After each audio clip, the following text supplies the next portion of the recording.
All right, welcome to the ACorpus podcast by Atlas Clinic. Today I'm here with Robert James Cooper. He's a chiropractor at this clinic. He's also the man to go to when it comes to complex neurological cases.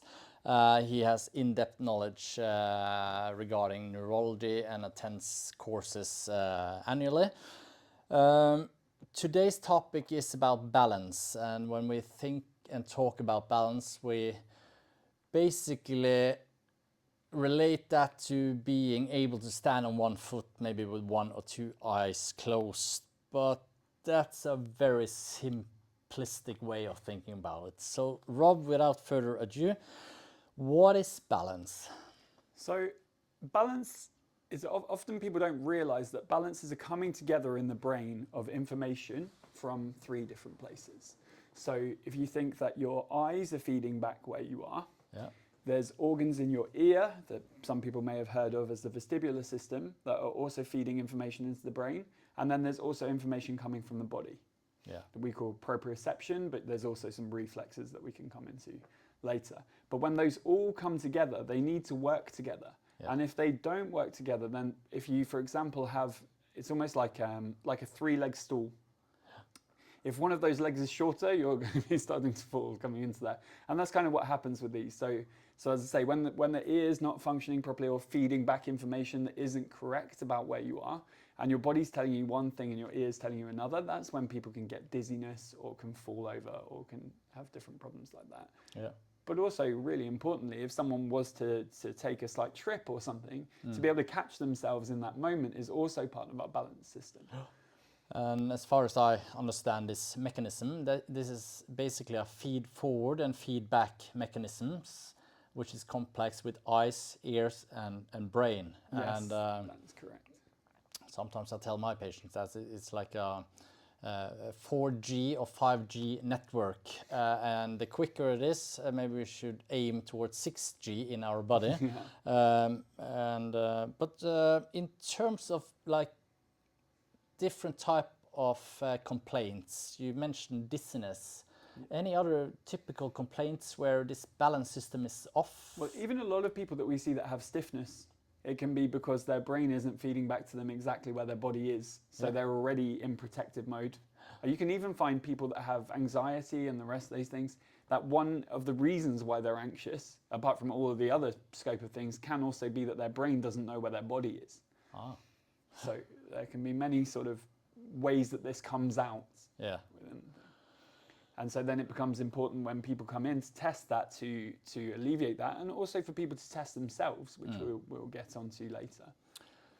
In terms of dizziness, which is a very common complaint, maybe I'm not 100% sure of the prevalence or in terms of dizziness, but I wouldn't be surprised if it's about 15+% in the population that suffer dizziness. We have like being unsteady on a boat, or the world is rotating around your head. Can you just, because this is very common, people comes in with benign paroxysmal vertigo. PPV, So that kind of vertigo where there's the organs in the ear, so the semicircular canals. And people in Norway call it krystalltikker, and that's because there are actually little stones, little rocks that are going over some hair cells.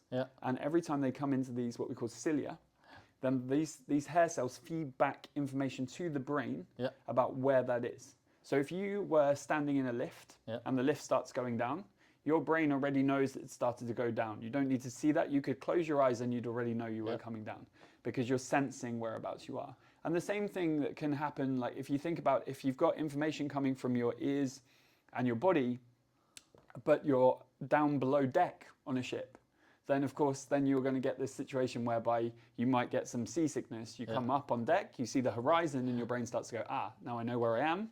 Everything makes sense. I'm no longer dizzy. So it's, all of these things it's bringing these things through at the same time. So the way that you can kind of explain this is that they're all working together. So if you think when your eyes move, for example, they're feeding back information to the brain, which then ends up going to the neck. So if the listeners at home, if they put their hands behind their head, right just underneath their skull, and they move their eyes from side to side, they'll notice small movements in the muscles there already. Oh. And that's because what we need to do is we need to stabilize. Yeah. So as we move our body around, our vision doesn't go blurry. Like if you're running and your head's going up and down, then what's happening is your brain's working out exactly how much muscle tension you need throughout the body to be able to counteract that. Yeah. And the same thing happens with the way we walk, the way we do all these different bits, is that we need a certain amount of rotation in one way and a certain amount of rotation in the other, which is why if you start turning your head this way and you're trying to focus on something there, your eyes are automatically going to stay with that. Yeah. They're not going to start shifting over that way. That's important in golf. Yeah, exactly. Yeah. And many things, yeah, in life. But most people don't have any complaints. And still, there could be some feedback and feed-forward discrepancies in the triangular balance system.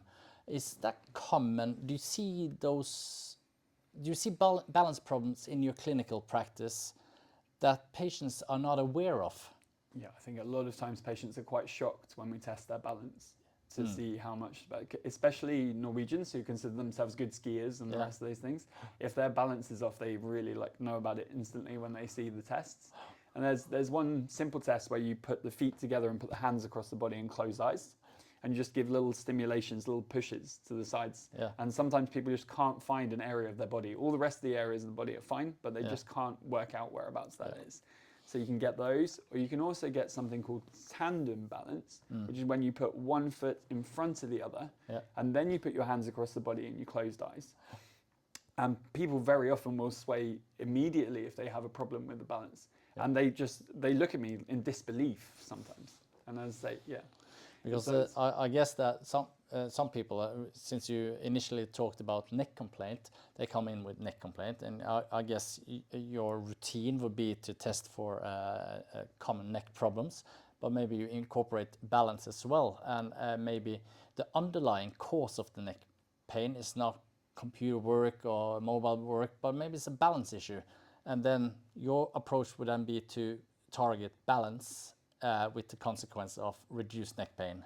Absolutely. Yeah. By working out which reflexes are causing problems and helping them with that input. So whether that be input from the body back to the brain, whether that be input from the neck back to the brain, whether it's the eyes that need a little help coming into that, or whether it's the ears, like we talked about before. And just to kind of back up on what you said about the vertigo type things, and when people get krystallsikker, or when they get these stuck stones there, this can get stuck on those hair cells and that gel. And if that's happening, then that's when one element of that feedback loop is giving you something else. So it's like your ears are telling you that your head's here, but your brain knows through your eyes and through your body and through your neck that it's definitely not. Yeah. So now there's this confusion, which then creates the dizziness. That's why it's rotating. Yeah. Okay.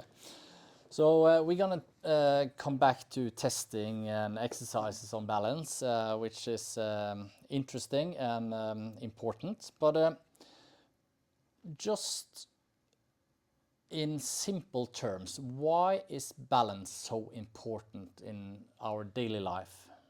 In our daily lives, it can be really important because, as I said, especially as people age, if they're going about their activities of daily living and they're feeling stiff and their body's in protective mode, it won't be giving their muscles the full ability to work. Yeah.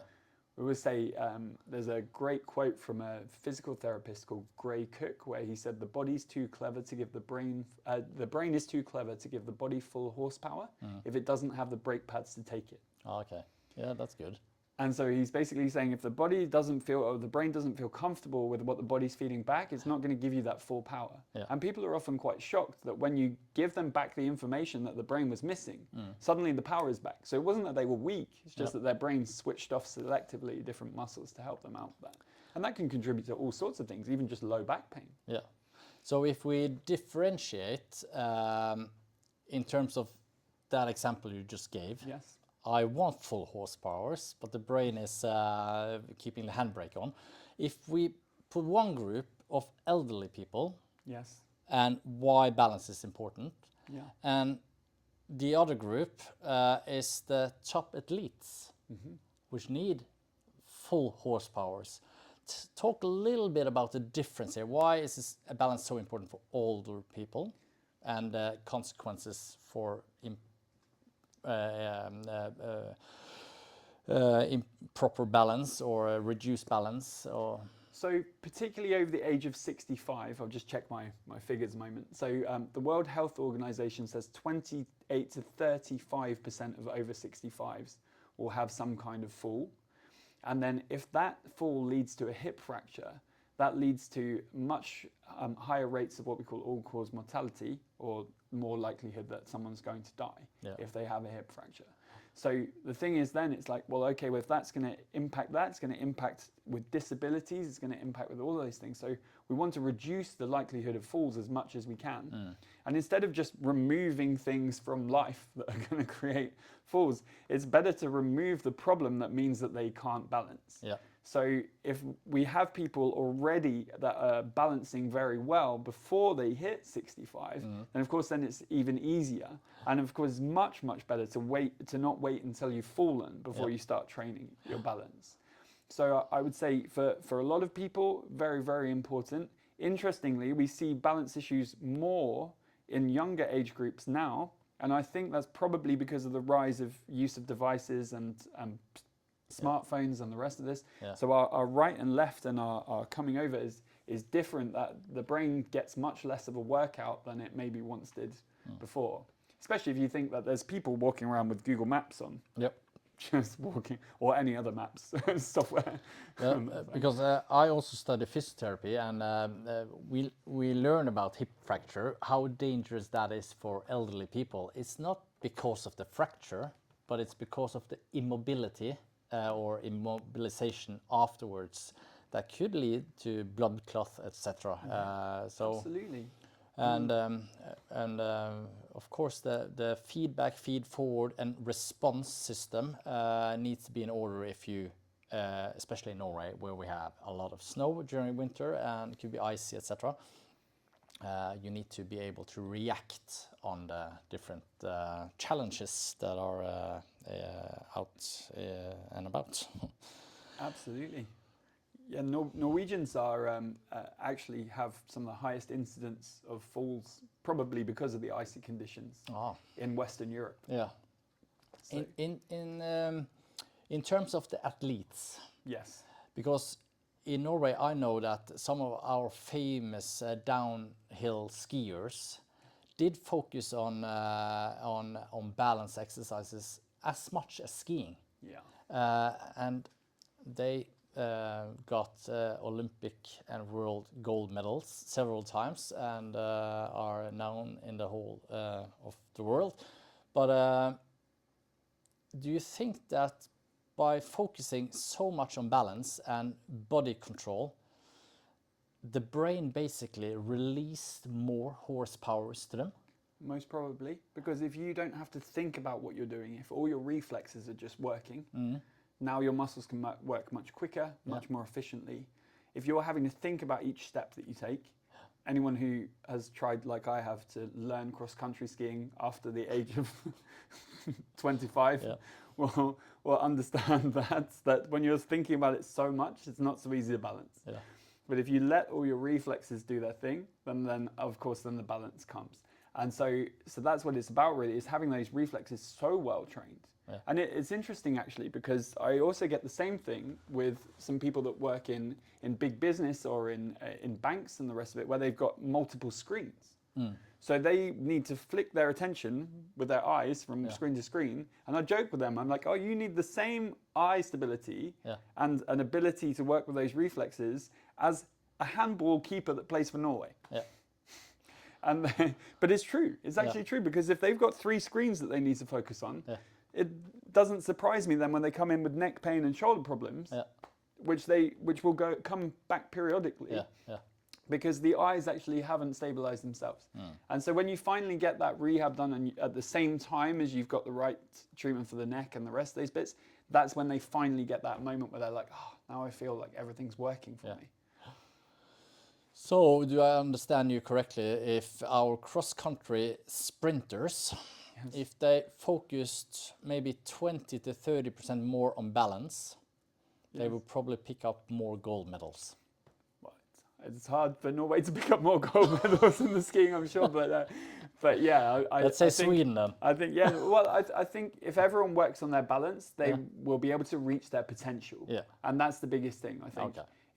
And that's the same for anyone, like down from a child all the way up through. Yeah. That if you actually work on their balance, and that can be in more ways than one. So with the athletes, of course, they're really interested with that, and you get that with sometimes like throwing athletes that come in. So they'll be asking, okay, can we analyze exactly where this is going wrong? Yeah. Because at one point, as I come around this position, or I go to throw this javelin or whatever, I know that I'm not getting the maximum amount of power if I compare it to what I want to achieve. Yeah. And then when you look at it and you're going, yeah, well, you're actually right. And these athletes often know. They know exactly at the point where they're weak. Yeah. They can tell me. Yeah. So I can do the video analysis, the rest of the stuff, which I often do with the athletes. And I'll just be like, oh, that looks, and they'll just be like, oh, I knew that. I've known that bit is my weakness for ages. So it's just like, it's that part where they have to switch back on to the cognitive side of things, and they have to think about it. Yeah. And as we know, if you think about golf, there's a lot of Norwegians playing golf right now, and will be right up into the summer. And if you think about golf, if people start to think about it too much, their shot goes all over the place. But if they're just letting everything work, just the way that they've trained it and the way that those things come through, then they're much more likely to be able to fulfill their potential as a golfer. Yeah. So balance becomes important for anyone that wants to perform well, either in a situation in work or even in a situation in sports. Yeah. But also, as I said, if you think about it as putting kind of money in the bank, effectively, for when you are older, and we often talk about how the body keeps the score. So you might be on a score of like 5 or 6 and be totally blissfully unaware that you have any issues apart from the odd twinge. Yeah. And it's only when an injury hits or anything that tips that balance just coming up to there. If you mind the pun, but yeah. So it's just, as I said, it's more about actually being able to understand whereabouts you're at balance-wise right now, and then being able to improve it, and you have the chance, knowing that you have the chance to improve it, I guess, when you understand it better. That moves us right into testing, I would say. Yeah. And just talk a little bit broadly about how you test, how balance could be tested at home, and what to look for.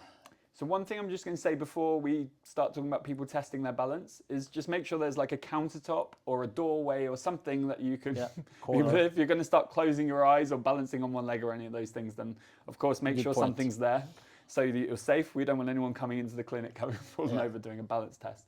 But if you've got something close by, or you've got someone close by that can help you as well, then what you want to do is just start testing different things. So in clinic, for example, what we'll do is, I mentioned we put one foot in front of the other, directly in front of the other. That's what we call a tandem balance test. You can also do things like an eye test, where you would put your thumb out in front, you focus on the tip of your thumb, and you rotate your head from side to side. It's called the vestibulo-ocular reflex. And you just make sure that thumb's not blurry, that you're not getting any double vision or any of those things, which then shows us that those activations of the neck at the same time as what the ears are feeding back, at the same time as what the eyes are feeding back, are all coming together in the right way. And so, as I say, that's one way that we can test it. But the tandem test and the thumb test, should you do that several times, like 5 to 10 times, and basically pass the test? So I think if you do them, like if you put your thumb out in front and you rotate your head several times, you find it quite easy doing slowly, and you can start to speed up a little bit just coming into this position, then you understand that you can do that. So you're like, okay, well, that's working. Yeah. And then you go into the others. So there's another one you can do where you put your fingers out, and these can be used as an exercise if they are a little bit weak as well, is to just bring the eyes to the one finger and then turn the head, and then bring the eyes back to the middle and then turn the head. So you're like, bring the eyes first, then the neck. Yeah. So you start to separate them so your brain can start to understand where the different parts are. Okay, you teach the brain. You teach the brain, yeah, absolutely. And that can improve over time. And of course, sometimes someone might have had an injury, or maybe they've gone under a really stressful period at work, and then suddenly their balance is a bit off. Yeah. And that's because it's affected the neck muscles, or it's affected how they're using their eyes, the rest of those bits. So I think it's important to test your balance relatively regularly. And I would say one thing that we often talk about with athletes, but you could easily do that with anyone that's going to the training center or to the gym, is to if you just stand on one leg and just see how it feels. Yeah. Like even if you're just standing on one leg with your eyes open and eyes closed, and just get an idea for how you normally stand on one leg. Yeah. And then if you've been really tired, you've been really stressed in work or whatever, that can have an effect on those things. Yeah. And it might be a short-term effect, or if it's a longer-term effect, then of course someone like myself or you yourself could help them. But if it's a short-term thing, then you think you're going to the gym, you start to balance and it's like it's off. Yeah. You think, well, that's not the day to push for a personal best. No. You can still train, but it's just not the day to really push. What if the tandem test or one-leg test, you always fall over to the right or left or front or back? It's like every single time. It's like a consistent pattern. What could that be underlying neurophysiological problem, if you want? It's not a serious disorder, I guess. No, normally isn't. But you would probably test that. But if you have any good advices for the public? Yeah, so if someone starts initially swaying to one side, so we always say it's the first bit of sway. Okay. So they might start swaying one way and then go the other, but it's the initial bit that you see. So sometimes you need to film yourself or get someone, because as you know, sometimes what you think is going on and what's actually going on are two different things. So film yourself or get someone to give you honest feedback about which ways what's happening. But that's a subtle thing. That's it. Yeah, it can be a subtle thing, but you're going to see it start to deviate. Okay. You're going to see them start to move over. So anyone could see that. Yeah. And so if they start to move that way, then that often means that side of the brain, in terms of how we're working, will need some help. Yeah. So it's like if you think that the brain actually crosses over to the other side of the body. Yeah. So what happens at this part of the brain is going to work with the eyes and the rest of these bits up here. But it's also, as you come down from that, is going to cross over to the other side. Yeah. So you're going to find that side, so for example, if they fall or they're falling or swaying to the right initially, they're going to need a bit more help with the right. So one basic way that you could do that is just to start using the right shoulder muscles more. Yeah. So you might do you bring your fist out in front and you do a figure 8 type movement, just coming into there, which helps you use a lot of these muscles and the rest of these bits and get an idea of where you are. And so without looking at it, by the way, because everyone has a temptation to look at where this figure 8 is, but if you look straight ahead and then you're doing this figure 8, then you can start to develop that, then help your brain to work out what's going on. Then you work on a positional sense. You don't look at it, but you feel the number 8 going. Yeah, you just feel it going. Okay, good. You said that if we are slowly moving into exercises for improving balance, so they do some of the tests, the thumb or the tandem or one-leg standing test, and they are a little bit off. First of all, they should see a competent chiropractor who knows their neurology, I guess, just to confirm. And the other thing is to try to improve it and retest it. In terms of exercises, how, if I just put out the words how often, how long, and how many? So we actually have a few great YouTube videos on the YouTube channel, which point out different balance exercises, which are more like your classic exercises where you're standing on one leg or lifting the toes to make sure that you're not overusing your body, the rest of these bits. And there's also some great tests on there as well that people can follow, which is sometimes a lot more easy to follow it from the YouTube channel. Yeah. So there's those ones which talk about how often, the rest of these bits. I would say to test it regularly. Yeah. Once a week, maybe, especially if you're training. So as I say, so you've got an idea of where you're at. Yeah. And then if you are off or you're consistently off, then you know whereabouts you can change things and where things can come from. But also if you're testing regularly and it's good, then fantastic, because you've now built up this idea that your brain's working through. Because as I said to you before the show, if you think about the fact that when people are kids, most of them will have really good balance from the start. So it's but then they might have a fall or they might have something that then has an effect on that. Or maybe they're just going under some stress. from whatever's going on. We always think of kids as not having so much stress, but when you actually think about it, they got a lot to deal with, some of these kids. I know. So some of these things can have effect as well. And most of the kids, when you start training them and teaching them balance and the rest of these bits, get so involved because they recognize straight away that it's what they need. Yeah. And especially if they're sat on screens or any of those things, they're not getting that same stimulation, even as you would do from reading a book and crossing over the body. Yeah. So it's all of those things just help to bring those. In terms of kids, just this is a bit of a sidetrack, but you know it. Primitive reflexes with kids should stop within 1 year. Okay, yeah. So sometimes they are still present into kindergarten and school age. Focusing on balance training and advanced motoric exercises, shouldn't that have a great effect on getting rid of these primitive reflexes? Yeah, so that should have an effect. And also primitive reflexes, we probably do its own podcast on primitive reflexes, to be fair, because that's quite a deep topic. But primitive reflexes in themselves are the way we learn to crawl. Even the way that we actually come out of the womb is a primitive reflex. And so what they should do is they should what we call integrate into the way that we move. Yeah. But sometimes people are running two programs on top of each other. Okay. So the one they were using when they learned to crawl and the one they were using when they learned to walk. And the interesting thing is that sometimes there are kids that don't get these, and that can lead to some developmental delays, or maybe that kid's having a little bit of a problem with reading or something. So that can be one of the things. But also what you then get is you get these adults that have had some specific trauma, usually quite a big trauma, that's been such a shock to the system. Yeah, sometimes physical, but sometimes also emotional. Okay. That brings them back into these primitive reflexes that aren't integrated. And then it becomes a very, very good thing for them to integrate them back in, because then you see big jumps in how they are. Okay, this is another topic. Interesting. I find that interesting myself, at least. So some balance training, but like what I sometimes teach my patients, and I'm not too into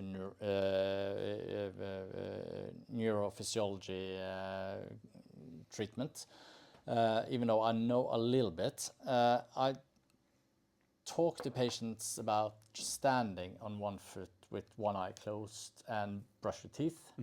I sometimes recommend them to just jump around in the kitchen, picking up tools to make dinner. And other than that, be a little bit crazy and bicycle in a tough terrain where it's challenging your balance as well. Any other good ideas in terms of just general motorical balance exercises for the public? So a really great thing for balance is to just go barefoot on some grass.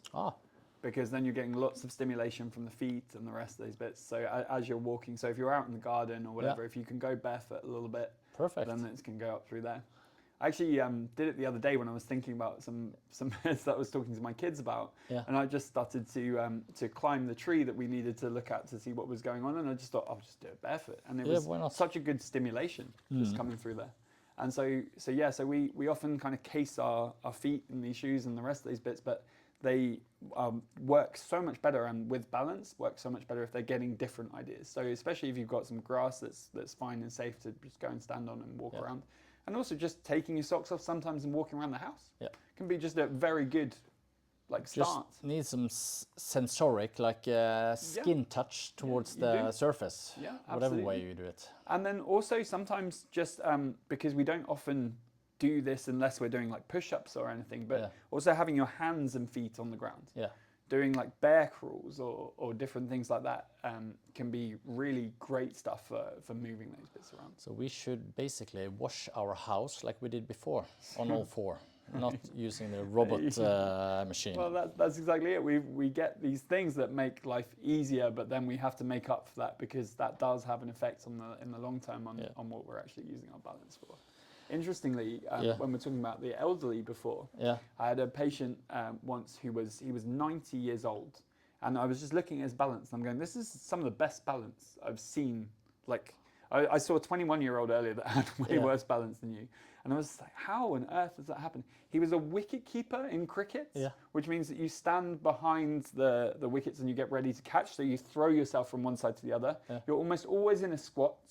You're throwing yourself on the floor from side to side. You're doing all those things. So, and he did that right up until he was like 45, 50. So he's constantly been training those things. And also he's got to watch the ball to see where he's going to catch it. So all of these things have been trained consistently over and over again.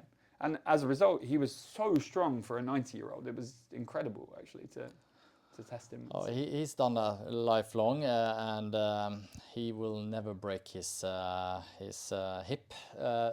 But just to close in a little bit, because the time is running when we are excited.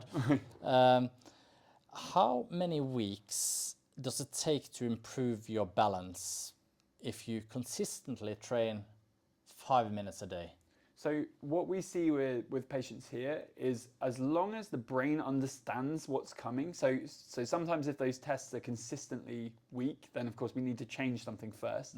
But as soon as the brain understands what's going on, it can take a week, it can take 3 weeks, but usually it will change within 3 weeks. And they will notice that. Yeah, they're noticeable, a massive noticeable change. Okay, good. Like 50 to 75% change. Holy Mac.